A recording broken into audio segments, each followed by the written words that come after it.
রমজান মাসের শেষের 10 দিন এতেকাফে থাকার বিধান কি? আমি যদি আল্লাহ সন্তোষের জন্য আর পাপ থেকে বাঁচার জন্য মসজিদ এতেকাফে দিই, তাহলে আমার কি কি ফজিলত রয়েছে? এতেকাফ রাসূলুল্লাহ সাল্লাল্লাহু আলাইহি ওয়াসাল্লাম গুরুত্বপূর্ণ সুন্নত।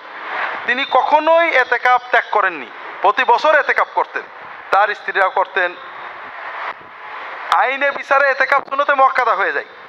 তো যাই হোক, এতেকাফের একটাই সমস্যা, এর ফজিলতের হাদিস কম, এই জন্য মানুষ এতেকাফ করে না।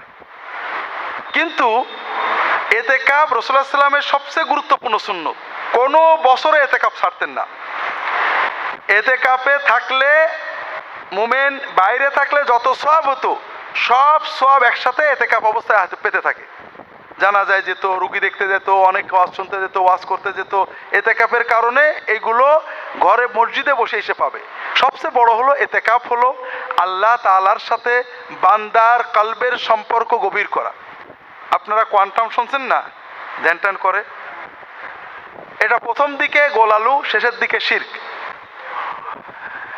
কিন্তু কোয়ান্টামে যা পাবেন, আপনি একবার এতেকাফ করেন, আপনার অন্তরের যে মানে আন্তরিকতা, আনন্দ, ফুর্তি, আল্লাহর রহমতের অনুভূতি বাড়বে, এটা আপনি কল্পনাই করতে পারবেন না।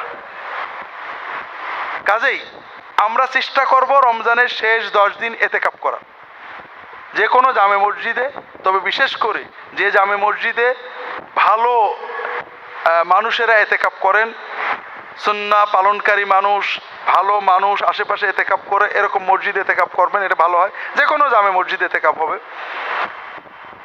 এতেকাফ অবস্থায় যথাসম্ভব দুনিয়াবি যোগাযোগ কমিয়ে দেবেন।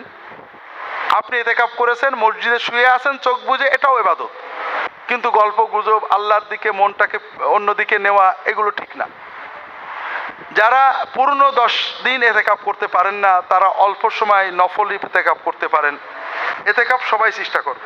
আল্লাহ তাআলা তৌফিক দান করুন, আমিন।